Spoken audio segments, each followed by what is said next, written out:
हे मुरलीधर छलिया मोहन। एक सखी ने दूसरे से कहा कि ये बड़े तेज स्वभाव के, रहने दो इनसे। शत्रुघ्न जी से कहा, शत्रुघ्न जी से कि आप देवी जी की पूजा करो। सखियों को भरोसा था ये मौन रहते हैं, पर शत्रुघ्न जी ने मौन तोड़ा और बोले क्या बात है? बोले ये देवी जी की पूजा कर दो। शत्रुघ्न जी बोले कि देवी जी कहाँ की? बोले देवी जी तो मिथिला की है, जनकपुर की। और शत्रुघ्न जी बोले आज हम पूजा कर देंगे, रोज कौन करेगा? ये कोई बात हुई कि देवी जनकपुर की और पुजारी अयोध्या से आए? तो जहां की देवी वहीं का पुजारी ढूंढ लो का है। खुद परेशान, दूसरे को परेशान कर रहे। दूसरी सखी बोली कि ये तो चुप ही रहते तो ही अच्छा था, पर दूर बैठे थे भरत जी। भरत स्वभाव सुशीतलताई, सदा एक रस वरन न जाई। भरत जी से कहा आप पूजा करें तो दूल्हे का मंगल होता है, कुल देवी हैं ये। भरत जी को लगा कि मूल रूप से तो दूल्हा श्री राम जी ही हैं और राम जी का मंगल हो वह कार्य तो हम करना ही चाहिए। सखियों ने कहा चलिए पूजा कीजिए। भरत जी आए, पुष्प अक्षत रोली चंदन षोडशोपचार से पूजा हुई। दीपदान नैवेद्य वेद विधि। कहा कि प्रणाम करो। अब भरत जी का प्रणाम, भूतल परे लकुटी की नाई। और जैसे ही भरत जी पूजा के लिए चले तो लक्ष्मण जी को बड़ा अटपटा लगा। राम जी से बोले कि भैया देखा वो भरत भैया देखो पूजा के लिए चल दिए और उनकी बातों में आ गए, मिथिला की देवियों की बातों में आ गए, पूजा के लिए जा रहे हैं। राम जी बोले लक्ष्मण भरत साधु हैं। लक्ष्मण जी बोले सो तो हम भी जानते हैं, लेकिन इतना तो ख्याल रखना चाहिए कि ससुराल है, पूरी साधुता यहीं दिखानी है इन्हें। राम जी बोले कोई बात नहीं। उधर सखियों ने कहा पूजा पूरी हुई, अब प्रणाम करो। और भरत जी जैसे ही भूतल परे लकुटी की नाई तो सखियों ने खिलखिलाहट के साथ पर्दा हटा दिया और ताली बजाने लगी। देखो देखो देखो किसे प्रणाम कर रहे हो, किसे प्रणाम कर रहे हो। भरत जी ने जो आंख उठाकर देखा तो देवी जी की मूर्ति तो नहीं, राम जी की जूतियां हैं। सभी तो हंसने लगे, पर भरत जी के तो आंखों में प्रेमाश्रु भर आए, आंसू बरसने लगे। बार बार प्रणाम करने लगे, बार बार प्रणाम करने लगे। सखियों को लगा ये बार बार प्रणाम क्यों कर रहे हो? भरत जी बोले कि देवी हो हम तो तुम्हें भी प्रणाम करेंगे, क्योंकि तुम भी मेरे लिए पूज्य हो, इसलिए क्योंकि तुमने बता दिया कि मेरा सच्चा आधार कौन है। राम जी की पनही मोरे शरण, राम ही की पनही। और मानो संकेत था कि एक दिन राम जी भी मुझे 14 वर्ष के लिए छोड़कर चले जाएंगे, तब तब राम जी की इन्हीं पादुकाओं के सहारे मैं रह लूंगा।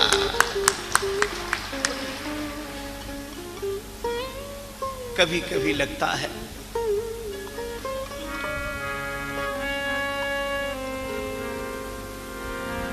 चाहो नहीं कुबेर कोश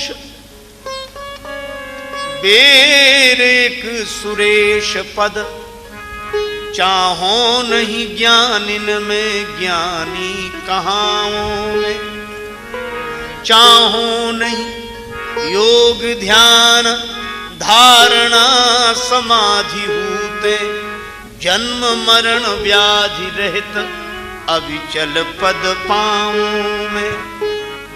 फिर उर में राजेश बस एक अभिलाष शेष, ताहि कर जोर निज नाथ को सुनाऊं मैं, जहां पे जिन पे मड़रावे मन मधुप मुनीशन के, उन मंजू पद कंजन की पनही बन जाऊं मैं, उन मंजू पद कंजन की पनही बन जाऊं। मोरे शरण राम दीपन मोरे शरण लावन।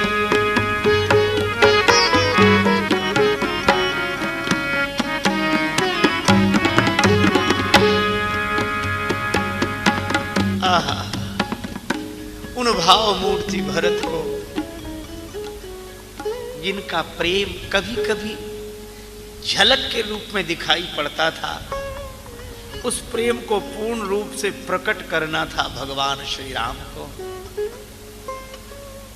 सिंधु ने सिंधु का मंथन किया, प्रेम सिंधु भरत का मंथन शील सिंधु श्री राम, कृपा सिंधु श्री राम जी ने। प्रेम आमीय मंदर विरह भरत पयोधि गंभीर मथि प्रगटे सुर साधु हित कृपा सिंधु रघुवीर। भरत रूपी समुद्र का मंथन हुआ, विरह के मंदराचल से जब मथा गया तो समुद्र का मंथन जब जब हुआ है अमृत पाने के लिए, तब तब विष पहले निकल आया है। और वह विष भगवान शिव ने पिया और अमृत देवताओं ने पिया। एक अद्भुत बात है, अमृत पीने वाले तो देव रह गए और जहर पीने वाले महादेव हो गए। क्यों? अरे अनुकूलता का अमृत पीकर तो कोई भी सुखी रह सकता है, प्रसन्न हो सकता है, लेकिन मुस्कुराकर जिसको गम का जहर पीना आ गया, और ये हकीकत है जहां में उसको जीना आ गया। जो विष पिए औरों को अमृत पिलाए। मुझे लगता है कि भरत रूपी समुद्र का मंथन हुआ प्रेमामृत प्रकट करने के लिए, पर विष पहले निकल आया। दुर्वचनों का विष, दुर्वाक्यों का विष, और इस विष का पान किया कैकेयी माता ने। बर मांगत मन भई नहीं पीरा, गरिन जी है मुंह परे न कीरा। भूप प्रतीत तोरि किमि कीन्ही, मरण काल विधि मति हर लीनी। और कभी कभी तो मुझे लगता है कि अगर कैकेयी माता ने यह गरल पान न किया होता तो सारे समाज को राम प्रेम का अमृत कहां मिलता। स्वयं गरल का पान किया पर जग को अमीय पिलाया। ऐसी मां कैकेयी की महिमा जग ही जान न पाया। कैकेयी जी से भरत जी ने कह दिया, तुम मेरी मां नहीं हो। तजो पिता प्रहलाद विभीषण बंधु भरत महतारी। और यहां तक कि कैकेयी जबलों जियत रही, तबलों बात मातु सो मुंह भरी भरत न भूल कही। जब तक कैकेयी माता जीवित रही, भरत ने कभी मां नहीं कहा। ऐसे श्री भरत। लेकिन एक कथा मुझे स्मरण में आई। कौशल्या पहिए दो भाई। श्री भरत शत्रुघ्न तो कौशल्या माता के भवन में गए। कैकेयी माता ने मंथरा से, वही एक सहयोगिनी उनकी बची थी, मंथरा से कहा कि इस भवन का द्वार बंद कर दे, अब हमारा इस अयोध्या में कोई नहीं। पर दूसरे दिन, 2 दिन बीतने पर सुमित्रा जी ने शत्रुघ्न जी से कहा कि शत्रुघ्न, कैकेयी माता उपेक्षिता हो गई है, तुम उनकी सेवा में जाओ।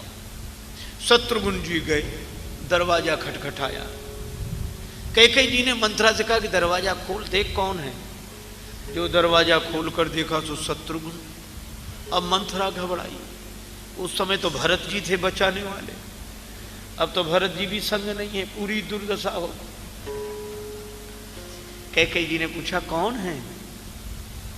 मंथरा कुछ कहती, इसके पहले शत्रुघ्न जी ने प्रणाम किया। एक भक्त संत ने बड़ा हृदय द्रावक चित्र खींचा है। कैकेयी माता की दशा क्या हो गई 2 दिन में। 2 दिन में दुर्दैव दशायों कीन्ही तन की, श्वेत भय सिर केश छीन भई दृष्टि द्रगन की, रक्त विहीना अस्थिमयी कंकाल देह में, मातु न जानी जाती यदि होती न गेह में, परी कुशासन पे विकल व्यापो हृदय विशेष दुख, और जीवन में देखो न कहूं ऐसो दीन मलिन मुख। 2 दिन में यह दशा पश्चाताप की ज्वाला में जल रही माता कैकेयी, शत्रुघ्न जी ने प्रणाम किया और जैसे ही प्रणाम शब्द कान में पहुंचा, मां कैकेयी बोली, किसको प्रणाम कर रहे, कौन हो तुम, किसको प्रणाम कर रहे, प्रणम्य न दिखे कोई कहीं है। शत्रुघ्न जी बोले, मैं आपके ही पास आया हूं। कैकेयी जी बोली, कोई आवो मत, कोई आवो मत, कालिमा अभी इस मुख की धोई नहीं है। शत्रुघ्न जी ने कहा कि माता ऐसा न कहो। कैकेयी जी बोली, तुम मुझे माता न कहो, माता न कहो। उन चारु चंद्र रघुवंशी राजकुमारों में मैं किसकी माता बनूं, सुकीर्ति किसी ने खोई नहीं है। चारों में से किसकी मां कहलाने लायक हूं मैं। रोने लगी कैकेयी माता और रोते रोते बोली, हाँ एक ही था। कौन? जो मुझको माता कहता था, शिशुपन से जिसको सुत समझा। और ऐसा दैव योग, ऐसी मेरी बुद्धि बिगड़ी कि हतभागिन दे बनवास उसे, क्षण भर भी रोई नहीं है। वन भेजते समय में रो भी नहीं सकी। लेकिन विडंबना देखो, यह सब जिस सुत के लिए किया, यह सब जिस सुत के लिए किया, देकर सुहाग वैधव्य लिया, उसने भी त्याग विनीत दिया, तू मेरी कोई नहीं है।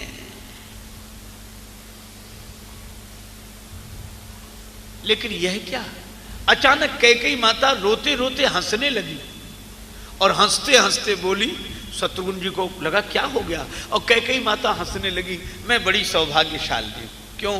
भरत ने मेरा त्याग किया है। तो मां इसमें हंसने की क्या बात है? कैकेयी माता ने अनोखी बात कही। कैकेयी जी ने कहा, मैं धन्य हो गई, आज भरत ने यद्यपि मुझको त्याग दिया। मैं धन्य हो गई, आज भरत ने यद्यपि मुझको त्याग दिया। कीच ही सही, मैं कीचड़ ही सही, कीच ही सही मलमयी, किंतु कीच ने कमल उत्पन्न किया। मेरी दुर्गंधि विनीत बहे, पर पुष्प मेरा सौरभमय है। रघुवंशी को जो उचित, लाल को चरित वही गौरवमय है। लाल का चरित वही गौरवमय है। लेकिन मां, वे आपको मां नहीं कहते। कैकेयी जी बोली, तू मेरी नहीं कोई, विनीत वह भले ही कहे, पर मैं तो यह कहूंगी, सपूत वह मेरो है। मैं तो उसे बेटा कहूंगी। और भरत जी कौशल्या माता के द्वार पर आए हैं। बड़ा करुणापूर्ण प्रसंग है। कौशल्या माता, जिस दिन से श्री राम बन गए हैं, उस दिन से मां कौशल्या ने जल भी नहीं पिया है। शरीर कृश है। माता कौशल्या एक सखी से पूछती हैं,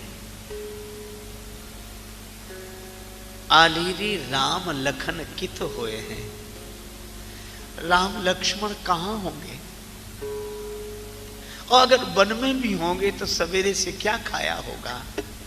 भोरही के भूखे हुए हैं, प्यासे मुख सूखे हुए हैं, चलत पांय दूखे हुए हैं, जगे मग रात के।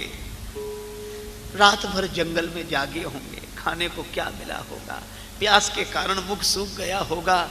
और एक बात क्या, सूरज की किरण लागे लाल कुमलाने हुए हैं, कंटक लगे ते झगा फाटे हुए हैं गात के। लेकिन अब तो शाम हो गई, आली अब भई सांझ, हुए हैं काहू बन माझ, भई क्यों न बांझ, ही फाटे क्यों न मातु के, त्याग के घरौना काहू बन के तरौना तर, सोए हुए हैं छोना बिछोना करी पात के। पत्तों के बिछोने पर छोना सोए होंगे जंगल में। कौशल्या जी हाथ में कुछ लिए हैं। क्या लिए हैं हाथ में? तुलसीदास जी गीतावली में लिखते हैं, जननी निरखत बाण धनुहिया। राम जी के बचपन के खिलौने धनुष बाण को कौशल्या जी देख रही हैं और बार बार उर नैन नीलावत प्रभुजू की ललित पनहिया। राम जी की छोटी छोटी सी पनही कौशल्या माता हृदय से लगाती हैं, नेत्रों से लगाती हैं और कभी कभी कहती हैं, विधाता हाय जिन पिता के चार चार प्रतापी लाल।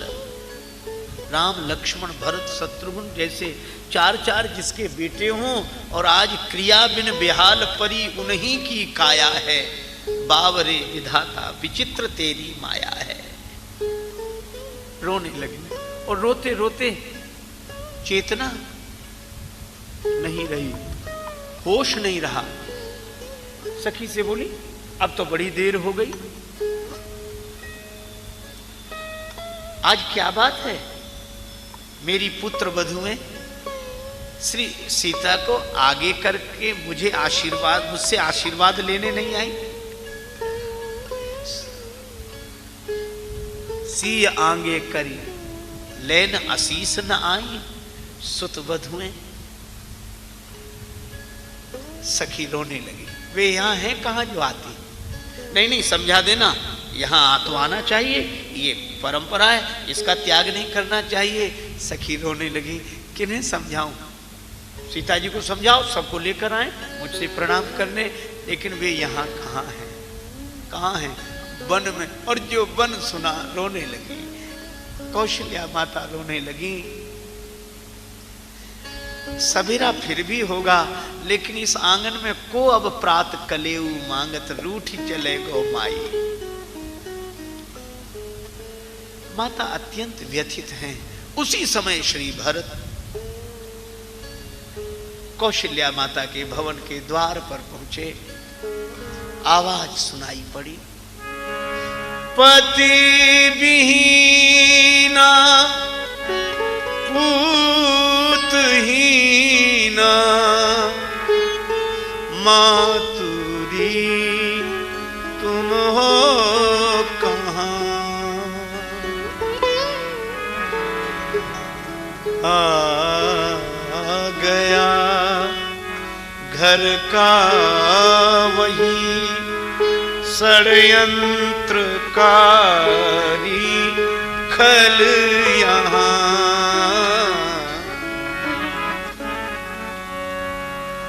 पति विहीना पूतहीना मातुरी तुम हो कहाँ। आ गया घर का वही षड्यंत्रकारी खल यहाँ। भरत जी की आवाज माता के कान में पड़ी। तुलसीदास जी लिखते, भरत ही देखी मातु उठी धाई।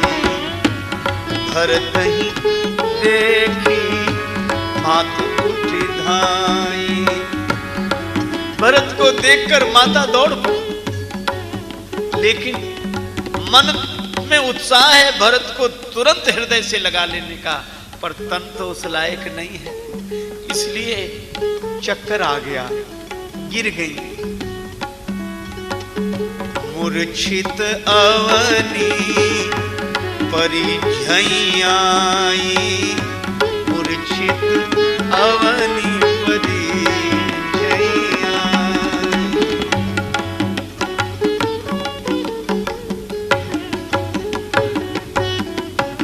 मूर्छित होकर गिर गई। भरत जी बोले, माँ तुमने मूर्छा में आंख बंद नहीं की, अच्छा किया जो आंख बंद कर ली। क्यों? मुख न देखो माँ मेरा, मुख देखने में पाप है, किंतु कह दो हे भरत तुम पर सभी का श्राप है। पर माँ कौशल्या ने भरत के मुंह पर हाथ रख दिया। भरत ऐसा न कहो, ओ भरत बेटा न तुझ में द्वेष की दुर्गंध है। साक्षिणी मैं हूं, मुझे उस राम की सौगंध है। भरत, तुम में द्वेष की दुर्गंध नहीं हो सकती, मैं राम की सौगंध करके कहती हूं। लेकिन एक बात है बेटा, क्या? मेरी गोद में आ जा, गोद में आ जा। हो रही संताप से संतप्त मेरी आत्मा, आज जुड़ा दे भानुकुल के निष्कलंकी चंद्रमा। माता ने भरत को गोद में बिठा लिया और तुलसीदास जी ऐसा दृश्य खींचते हैं कि ऐसा ऐसा भाव वात्सल्य का उमड़ा, थन पय श्रवही नयन जल छाए। माता की छाती से दूध झरने लगा, नेत्रों से आंसू बरसने लगे। और यह जो तुलसीदास जी महाराज की प्रस्तुति है, थन पय श्रवही नयन जल छाए, और मुझे लगता है कि इसी पंक्ति का भावानुवाद श्री मैथिली शरण गुप्त जी ने किया। अबला जीवन हाय तुम्हारी यही कहानी, आंचल में है दूध और आंखों में पानी। ये थन पय श्रवही नयन जल छाए। और कभी कभी तो मुझे लगता है कि श्री मैथिली शरण जी ही क्या, एक भक्त कवि ने कहा तुलसीदास जी के लिए, तेरी आरती जो राष्ट्र प्रेम से उतारता है, लगता सभी को एक एक भाव मेरे हैं, और जितने चितेरे राम का सुचित्र खींच सके, तुलसी उन चित्रों में सारे रंग तेरे हैं। थन पय श्रवही नयन जल छाए। कौशल्या माता किसी तरह बोल सकी, भरत जी को हृदय से लगा लिया और बोली, लोग कहते हैं कैकेयी ने मेरा बड़ा विरोध किया। नहीं नहीं, द्रोह करके कैकेयी क्या हानि मेरी कर गई, और देख ले कोई मेरी सूनी सी गोदी भर गई। मेरी तो गोदी भरी हुई है। भरत जी बोले, मां, पर इस गोद में तो राम भैया बैठे थे, आज मैं। कौशल्या जी बोली, नहीं नहीं, मुझे ये नहीं लगता कि भरत मेरी गोद में है। आ गया मेरा वही तू, राम सचमुच राम है। और भरत, जानते हो तुम में और राम में क्या अंतर है? क्या? आ गया मेरा वही तू, राम सचमुच राम है। तू वही और वो तू ही, भिन्न केवल नाम है। दोनों का नाम अलग अलग है, मेरा राम आ गया। गोस्वामी जी कहते हैं, देख स्वभाव कहत सब कोई, राम मातु अस काहे न होई। भरत रो पड़े। भरत जी ने कहा कि मां, आपने राम भैया को वन जाने से रोका क्यों नहीं? कौशल्या मैया बोली, बेटा, मैंने तो कहा था कि अगर केवल पिताजी ने आज्ञा दी है तो मैं मां हूं, मैं कह रही हूं कि तुम वन मत जाओ। लेकिन जब राम ने कहा कि माता कैकेयी ने वन जाने की आज्ञा दी है, भरत, तब मैं मजबूर हो गई, मैं नहीं रोक सकी। क्यों? क्योंकि मैंने उस समय याद किया उस क्षण को। कब? बोले, जब छोटे से राम जी और भरत, तुम, लक्ष्मण, शत्रुघ्न चारों जब आंगन में खेलते थे ना। भरत जी बोले, हाँ मां, तो क्या हुआ? बोले, मेरे मन में बहुत दिन से यह भावना थी कि कब वह शुभ दिन आएगा जब राम मुझे मां कहेगा।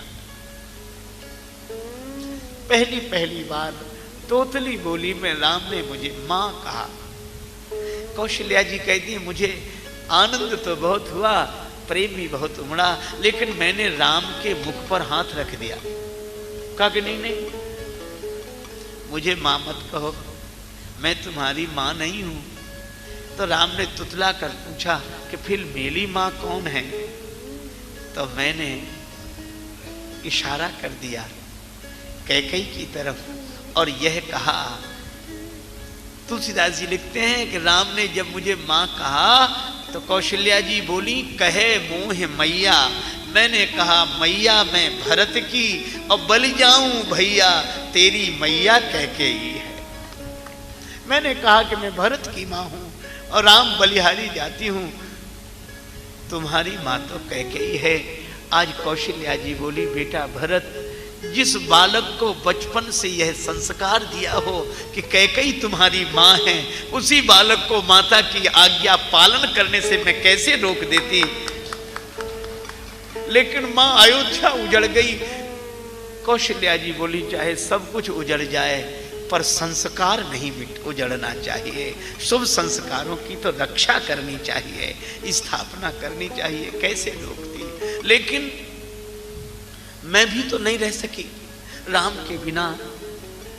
मैंने कहा कि राम, एक पंक्ति पर आप ध्यान देंगे। कौशल्या जी ने राम जी से कहा कि जो सुत कहो मोहि संग लेहु, तो तुम्हारे हृदय हो ये संदेह। अगर मैं यह कहूं कि मुझे भी वन में साथ ले चलो, तो तुम्हारे मन में संदेह हो जाएगा। स्पष्ट नहीं हुआ संदेह क्या हो जाएगा। बस पंक्ति लिखकर तुलसीदास जी आगे बढ़ गए। पर एक भाव मुझे बहुत प्रिय लगता है। कौशल्या जी बोली, राम तुम्हारे मन में एक संदेह हो जाएगा। क्या? बोले, एक तो भरत की माँ कैकेयी हैं, जो राम का युवराज पद पर अभिषेक उत्सव नहीं देखना चाहती। और कौशल्या जी बोली, अगर मैं कहूं कि राम मुझे भी अपने साथ वन ले चलो, तो तुम्हें कहीं यह संदेह ना हो जाए, क्या राम की माँ कौशल्या भी भरत का राज्याभिषेक नहीं देखना चाहती, इसलिए वन जाने की बात कर रही है? तो नहीं नहीं, राम जैसे मेरे लिए तुम, वैसा भरत, मैं भरत का राज्याभिषेक देखूंगी, यही रहूंगी। भरत जी तो रोने लगे, चरणों में सिर रख दिया। माता, तुम्हारे जैसे जननी के कोख से परमात्मा ही प्रकट होते हैं, मनुष्य रूप में अवतार लेते हैं। श्री भरत रात्रि भर कहते रहे एक ही बात, मां, अगर राम जी के वन गमन में मेरी सलाह हो, तो जितने भी पाप हैं, उपपातक हैं, उन सब का फल मुझे मिल जाए। कौशल्या मैया बोली, भरत दोबारा मत कहना ऐसा। एक बात याद रखो, चंद्रमा में चाहे आग पैदा हो जाए, चंद्रमा में अग्नि प्रकट हो जाए, लेकिन भरत तुम राम के विरुद्ध नहीं हो सकते। सवेरा हुआ, गुरुदेव वशिष्ठ आए। भरत को देखकर तो गुरुदेव वशिष्ठ भी रोने लगे। बिलखि कही मुनिनाथ, सुनऊ भरत भावी प्रबल, बिलखि कही मुनिनाथ, हानि लाभ जीवन मरण जस अपजस विधि हाथ। महाराज दशरथ का अंतिम संस्कार होने जा रहा था। माताएं सब सती होने के लिए आगे बढ़ी। आहा, भरत ने चरण पकड़ लिए सभी माताओं। कौशल्या जी ने कहा, क्यों रोक रहे हो? भरत जी ने कहा कि मां, पिताजी का मनोरथ था श्री राम जी को राज्य पद पर बैठे हुए देखने का, लेकिन उनकी वे आंखें यह दृश्य नहीं देख सकी, तो वे आपकी आंखों से तो वे दृश्य देखें। अपना मनोरथ देख पाए न पूज्य पिता, उनका मनोरथ मां किसको दिखाऊंगा? और इतने पर भी न मानोगी कहना यदि मेरी मात, तो तुमसे प्रथम साथ में पिता के मैं चिता में जल जाऊंगा।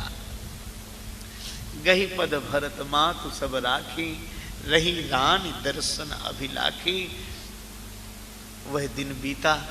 दूसरे दिन आपातकालीन बैठक बुलाई गई। गुरुदेव वशिष्ठ विराजमान हुए। माता कौशल्या और माताएं, मंत्रीगण सब इकट्ठे हुए। गुरु जी ने कहा कि भरत, आहा,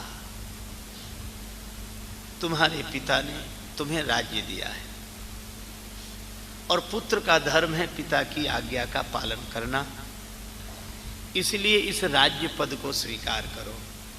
हाँ, एक बात है, तुम्हें अगर यह उचित न लगे तो राम जी के आने पर यह पद उन्हें सौंप देना। सेवा करे स्नेह सुभाएं, इसे सुनकर श्री सीताराम जी भी प्रसन्न होंगे और कोई इसे अनुचित नहीं बताएगा। इस पद पर बैठो। माता कौशल्या बोली, बेटा तुम्हें यह बात अच्छी ना भी लगे तो भी पद पर बैठ जाओ, क्योंकि पूत पथ्य गुरु आयसु आहाई, गुरुदेव की आज्ञा पथ्य समझकर स्वीकार कर लो। मंत्रियों ने भी कहा, कीजिए गुरु आयसु अवश्य, कहीं सचिव कर जोड़। भरत जी ने सबकी बात सुनी, अंत में बोले, गुरुदेव आप बिल्कुल ठीक कह रहे हैं। आप जो उपदेश दे रहे हैं इसका आचरण करने से मेरा भला होगा। क्या क्या भरत जी के गुणों की बात करूं, शील गुण भरत जी का। इसलिए गुरु अवमान दोष नहीं दूसरा, गुरुजनों की बात का मंडन किया, फिर अपना निवेदन किया। इसीलिए तुलसीदास जी कहते हैं कि भरत जी जब बोलते हैं ना तो वचन अमीय जन गोरी, अमृत में डुबाकर वचन बोलते हैं। कई लोग कहते हैं हम तो साफ बोलते हैं, किसी को बुरा लगे चाहे भला, साफ। बहुत लोग कहते हैं सत्य तो कड़वा होता है। पता नहीं कहां से ये परिभाषा आ गई कि सत्य कड़वा होता है। हमारे यहां सत्य बोलने की महिमा पर जोर है, पर साथ साथ प्रिय बोलने की। सत्यम ब्रूयात प्रियम ब्रूयात, न ब्रूयात सत्यम अप्रियम, अप्रिय सत्य मत बोलो। इसे एक उदाहरण से समझा जा सकता है। एक आदमी के घर आए मेहमान,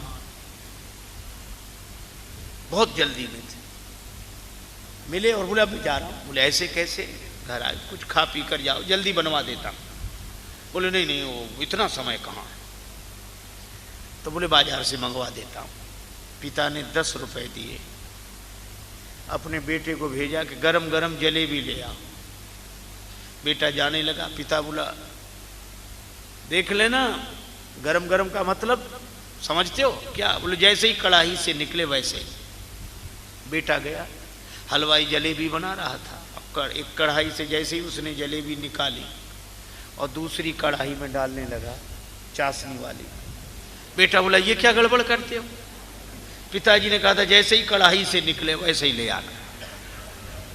अच्छा अब आप बताओ, अगर एक ही कढ़ाई से निकली वह जलेबी ले आए तो सिकी तो खरी है, खरी है, इसमें कोई संदेह नहीं, खरी है, लेकिन स्वाद आएगा नहीं आएगा जब तक चाशनी में न डुबोई जाए। बस यही है, अपनी वाणी की जलेबी को सत्य की कढ़ाई में खरी सेक तो लो, लेकिन शील की चाशनी में डुबोकर सामने वाले को दो। एक कवि ने तो कहा कि परमात्मा ने इस शरीर की संरचना में अस्थि का उपयोग किया है। प्रत्येक अंग में हड्डियां ही हड्डियां हैं, लेकिन एक ये जिह्वा ऐसी है कि इसमें कोई अस्थि का प्रयोग नहीं किया। क्यों? उस कवि ने कहा कि कुदरत को ना पसंद थी सख्ती बयान में, कुदरत को ना पसंद है सख्ती बयान में, इसीलिए तो दी नहीं हड्डी जवान में। भरत जी के द्वारा यह उपदेश लेना चाहिए कि अपने से बड़ों की बात का पहले मंडन करो। ऐसे नहीं सुनते ही वो बेचारे बोले नहीं नहीं नहीं ये ऐसा ऐसा नहीं, ये ठीक नहीं, तो हम सुनेंगे नहीं। अब ये कोई बात हुई, अपमान हो गया। भरत जी कहते हैं गुरु जी आप ठीक कह रहे हैं, माता जी आप ठीक कह रहे हैं, मंत्रीगण सब ठीक कह रहे हैं। गुरु जी बड़े खुश हो गए, अब भरत सिंहासन पर बैठे। लेकिन भरत जी ने अत्यंत विनम्रता पूर्वक कहा गुरुदेव मुझे यह पद नहीं चाहिए। गुरु जी अवाक रह गए, बोले यह मेरी व्यथा है। गुरु जी बोले भरत तो क्या तुम दुनिया को यह दिखाना चाहते हो कि तुम पद के लोभी नहीं त्यागी हो, इसलिए यह पद छोड़ रहे हो। धन्य है, श्री प्रेम मूर्ति है। श्री भरत जी तुरंत बोले गुरुदेव मैं तो पद का लोभी हूं इसलिए पद छोड़ रहा हूं। गुरु जी बोले ये अजीब तर्क है, त्यागी लोग पद छोड़ते हैं, लोभी आदमी कहीं पद छोड़ता है। भरत जी बोले गुरुदेव कभी कभी लोभी आदमी भी पद छोड़ देता है। कहा कब? बोले किसी लोभी को बड़ा पद मिल जाए तो छोटा पद छोड़ देता है। तो भरत, इस अयोध्या के राज्य पद से भी कोई पद बड़ा है? हाँ गुरुजी। देखे बिनु रघुनाथ पद जिय के जननी न जाय। राम पुनीत प्रेम अनुगामी। आपने कहा था कि जिनके भजन के बिना हृदय की जलन नहीं जाती वे श्री राम तुम्हारे पुत्र बने हैं। आपने कहा था पिताजी से? गुरुजी बोले हाँ कहा था। बोले गुरुजी आपने तब कहा था, आपकी वही बात आज मैं दोहरा रहा हूं कि देखे बिनु रघुनाथ पद जिय के जरन न जाए। तो आपकी ही आज्ञा का पालन है। गुरुजी प्रसन्न हो गए, लेकिन एक बात कही, भरत अगर मैं तुम्हें बला जबरदस्ती सिंहासन पर बिठाऊं तो नहीं बैठोगे? भरत जी बोले बैठना पड़ेगा, लेकिन परिणाम बड़ा अमंगलपूर्ण होगा। क्या? बोले गुरुदेव अगर आप गुरोर आज्ञा गरीयसी के अनुसार मुझे जबरदस्ती सिंहासन पर बिठा दोगे तो एक ही दुष्परिणाम होगा, मोहि राज हठ देहु जबहि रसा रसातल जाई है तबहि। पृथ्वी रसातल को चली जाएगी अगर मुझे सिंहासन पर बिठा दो। गुरुजी बोले भरत, इस धरती पर हिरण्याक्ष हिरण्यकश्यप का राज्य रहा, पृथ्वी रसातल को नहीं गई। रावण कुंभकर्ण का राज्य है, पृथ्वी रसातल को नहीं गई। और भरत तुम्हारे जैसा महात्मा राज्य सिंहासन पर बैठ जाएगा तो पृथ्वी रसातल को चली जाएगी। यह तर्क मेरी समझ में नहीं आता। भरत जी ने अत्यंत विनम्रता पूर्वक कहा गुरुदेव, पृथ्वी हिरण्याक्ष हिरण्यकश्यप का अत्याचार सहन कर सकती है, क्योंकि पृथ्वी माता जानती है कि ये राक्षस है। रावण कुंभकर्ण का अत्याचार पृथ्वी सहन कर लेती है, क्योंकि पृथ्वी माता जानती है कि राक्षस है। लेकिन गुरुदेव, जब हिरण्याक्ष हिरण्यकश्यप रावण और कुंभकर्ण का काम राम का भाई करने लगे तो पृथ्वी भरोसा किस पर करेगी? वह तो रसातल को चली ही जाएगी। रसा रसातल जाइए। मैं कहता हूं भरत वह नाम है जिस नाम का स्मरण करने से जीवन पवित्र हो जाता है। आप कल्पना करो तब से और अब की, और भरत से और हम जैसे आदमी की। भरत जी कहते हैं कि हमें पद पर बिठा दोगे, हमें राज्य पद पर बिठा दोगे तो पृथ्वी रसातल को चली जाएगी। और हम कहते हैं कि हमें अगर पद पर नहीं बिठाओगे तो देश रसातल को चला जाएगा। अगर बचाना है तो हमें बिठाओ। भरत जी कहते हैं रसा रसातल जाइए तब वही।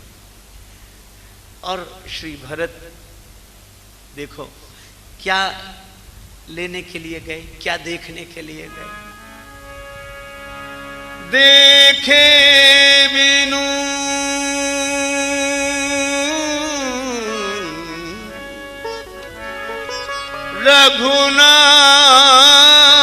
रघुनाथ पद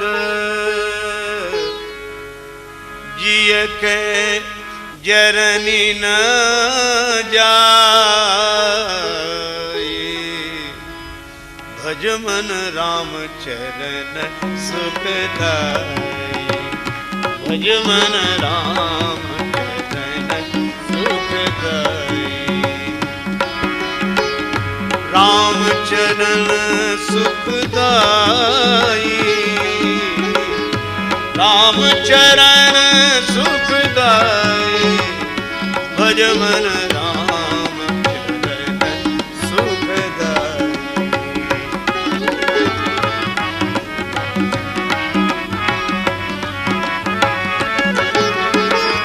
जिन चरणन की चरण पादुका भरत रहे मन लाई। भरत रहे मन लाई। भरत रहे लीवलाई, भरत रहे लीवलाई, भज मन राम सुखदाई, भज मन भज मन भज मन राम चरण सुखदाई, राम चरण सुखदाई, भज मन भज मन भज मन भज मन राम चरण सुखदाई।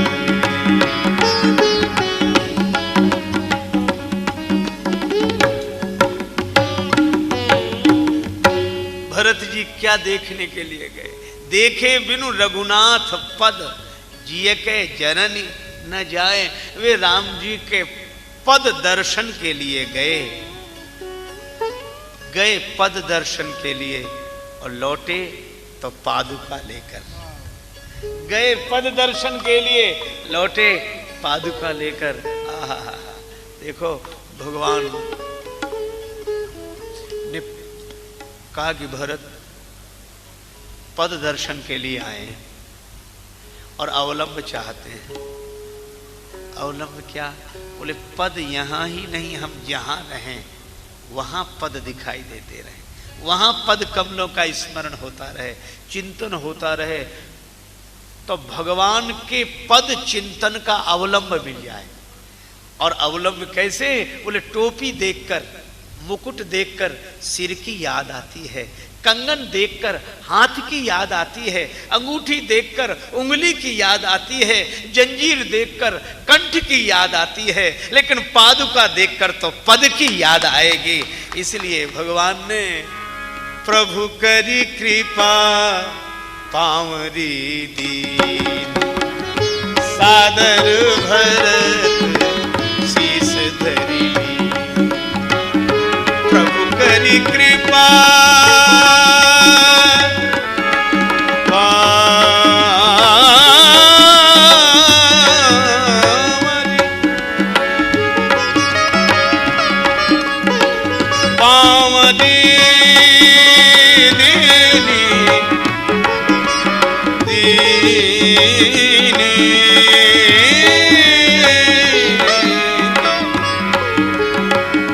सादर भरत शीस धरि लीन, सादर भरत शीस धरि लीन, सादर भरत शीस धरि लीन,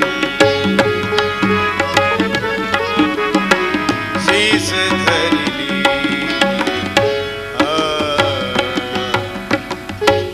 सीताराम सीताराम सीताराम सीताराम। सभी लोग आरती के बाद ही जाएंगे, कृपया आरती के बाद ही जाएं। सीताराम सीताराम सीताराम सीताराम। मैं आरती के लिए अनुरोध करता हूँ श्रीमती जयश्री बनर्जी, पूर्व सांसद, श्री भगवान दास भगवान जी भाई धीरावाणी, डॉक्टर आशुतोष श्रीवास्तव, के आशुतोष साकल्ले, रामकिशोर अग्रवाल जी, अशोक राठी जी, महेश भट्टन, अंबिकेश्वर दुबे जी, नरेंद्र खजांची गाड़ेवाला, चंद्र प्रकाश मिश्रा जी गाड़ेवाला, पंडित इंद्रपाल तिवारी जी, डॉक्टर BM अरोड़ा जी, श्री संतोष मीणा जी, चीनू भाई शाह, श्री अजीत जैन जी, श्री सीताराम जी महाराज की, गिरिराज चाचा जी, श्री हनुमान जी महाराज की, श्री तुलसीदास जी महाराज की, सब संतन की जय, सब भक्तन की। कृपया सभी आरती संपन्न होने के बाद ही जाएं। जय जय श्री राधे श्याम, नमः पार्वती पतये, हर हर जैन मुनियों के चरणों में महारती राम सिया की जय, आरती राम सिया की जय, आरती राम सिया की जय, आरती राम सिया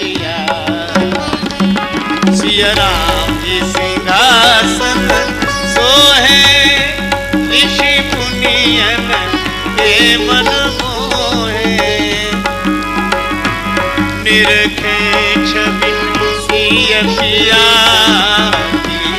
की यार राम सिया की यार राम सिया की यार राम सिया पद चापत करुणायतन के अरुवर्ग देत असुमन के ये रामचरित रसिया। नमस्ते दोस्तों, तरुण मंथन में आपका स्वागत है। इस YouTube चैनल पर हम सद्गुरु के शिक्षाप्रद संदेशों को अनमोल ज्ञान के साथ साझा करते हैं। इस सफर में हमारे साथ जुड़ने के लिए जरूर सब्सक्राइब करें और हमारे वीडियो को लाइक और शेयर करें। धन्यवाद।